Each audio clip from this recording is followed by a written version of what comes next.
Good evening, folks. I'm tickled as I can be to be here. Most of y'all know that I teach over at Geeks Tech, and it's been a good day. It's just been busy, kind of steady, one thing then the next thing. So this has been a fantastic way to wrap the day up. He was from Jacksonville, Florida, and apparently he was a very responsible little fella, because the information on him said that when he was 9 years old, he was sent to go basically help take care of his grandmother at the time. But he did start performing as a child, so he was musical, from the beginning. He eventually got a degree in journalism and communication and earned a second Grammy nomination for the song Heartaches by the Number. How many of y'all remember that tune? I think I've heard that tune before. Anybody know who it is yet? That was 1965. He's still singing and playing today. And that's a picture of him when he was younger. And this is one of his tunes right here. It's not that particular one, but this is one of them. I cry myself to sleep each night, wishing I could hold you tight. Life seems so empty since you went away. Look at where you lay your head. I want my lonely tears instead, and it keeps right on hurting since you're gone.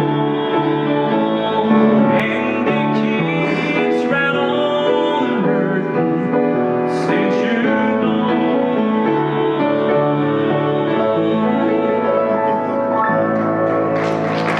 Keeps right on hurting. Anybody know that one? Johnny Phillips. There you go. Good job. Really? How about that? But he was one I was not familiar with, so it was kind of fun to get some information on him. Okay, this next fella, speaking of great meals like we had this evening, he was about 6'2", and he was over 300 pounds. He was a big fella, and one of the lines of his songs goes, let's see, what does he go? Roll my breakfast, because I'm a hungry man. That's one of the lines in the tune, okay? So, again, a large person, known variously as the boss of the blues. He also first discovered music as a child in church. And he then, as a teenager, started singing on street corners for money. And he had some success with a song called Roland Pete. Okay? And that's a picture of him right there. And this is one of his tunes. This has been recorded by a lot of different people, so you might come up with the name of the other person that, or the other group that recorded it.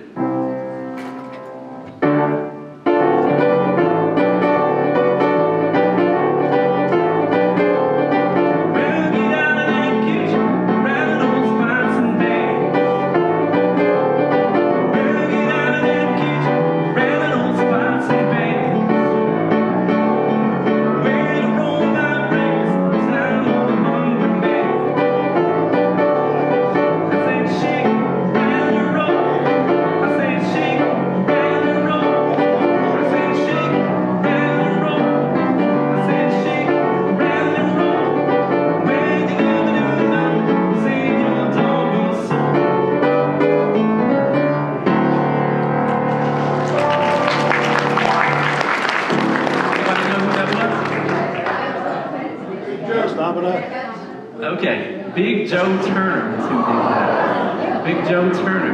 Now some other artists did record that. I know Bill Haley and the Comets did it with some variation on the lyrics. I think some other folks might have recorded it as well, but I just thought that was kind of neat. He probably did like to eat pretty good. So that line in the song probably was very fitting. Now this next fella, I first heard about this song from my mother. She said that it was one of her favorite songs when she was a little girl. And this artist was from Norfolk, Virginia, and his dad was actually in the Navy and patrolled for German U-boats off of the coast there during World War II. So he had some ties there with the Navy. So when he was in high school, they had a band called the Blue Caps, and that was a term associated with the sailors who were in the Navy. This fellow signed a publishing contract with Whisper and Bill in Atlanta, the Lowry Publishers Group of Music, Lowry Group Music Publishers in Atlanta. And he was inducted into the Rock and Roll Hall of Fame in 1998. Okay? Anybody have a guess yet? I know that's kind of vague at this point. That's what he looked like. And this was probably his biggest hit right here. Enjoy it. A little portion of it at least.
Vincent, very good.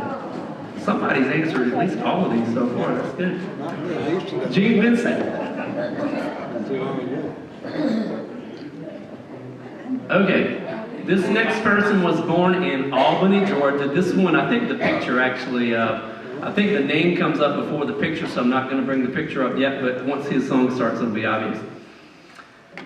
He initially started out learning just classical music on the piano, but he would hear jazz and blues and gospel and that type of thing on the radio, so he had a lot of interest in playing what he heard. We were sort of talking about something like this at the table just a minute ago. In 1946, this actually was probably real good money at the time, I would think. He earned $4 a night playing piano in 1946. That probably did go up quite a bit later on, I'm sure, especially once you see who it was. He was instrumental in bringing mainstream music, or bringing country music into the mainstream during the late 1960s. And he did play at 2 presidential inaugurations.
Mr. Ray Charles, born in Albany, Georgia.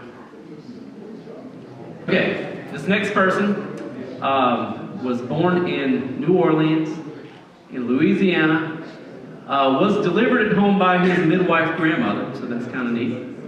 And English was not his first language. Creole was his first language. Anybody have a guess who it is so far? Okay. His father was a well-known violinist. That should nail it down, right? Now this is kind of interesting. This person stopped touring during the 1980s because he couldn't get the food that he liked to eat. It was just at his home there in New Orleans, so he must have been a pretty picky eater. And that's him right there, and this is one of his tunes right here. I'm walking, yes indeed, I'm talking about you and me, and I'm hoping that you'll come back to me. I'm lonely as I can be, and I'm waiting for your company, and I'm hoping that you'll come back to me. What you gonna do when the well runs dry? You gonna run away and hide? I'm gonna run right by your side. You pretty baby, I need you and I'm walking. Yes indeed, I'm talking about you and me, and I'm hoping that you'll come back to me.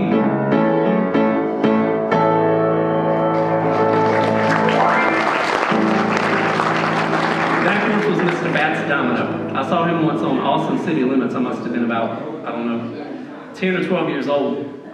But he did really good. He did a good job. Okay, this is going to be the last artist that we're going to take a look at. He's got an especially good Valentine's Day song that I have done a lot before. This person is obviously involved in music from a very young age. At the age of 5, his young voice and exuberance won him a talent contest singing a song, Have You Ever Gone Sailing? Does anybody know that song? Ever heard it? Okay, I wasn't familiar with it either. Some of y'all might know that one. He saw Elvis Presley perform in 1955, and he heard that rockabilly sound, and he decided to take that route himself as far as that style of music goes. He was described by critic Bruce Eder as the single most influential creative force in early rock and roll. And that's saying a lot considering the group of people that you had around at the time. So that's a big deal. He was ranked number 13 on the 100 greatest artists of all time. And I'm going to go ahead and bring his picture up. It'll be obvious who it is once he comes up here, but here's one of his tunes. Sometimes we'll sigh. Sometimes we'll cry. And we'll know why just you and I know true love throughout the day. Our true love will bring us joy to share with those who really care. Sometimes we'll sigh, sometimes we'll cry, and we'll know why just you and I know true love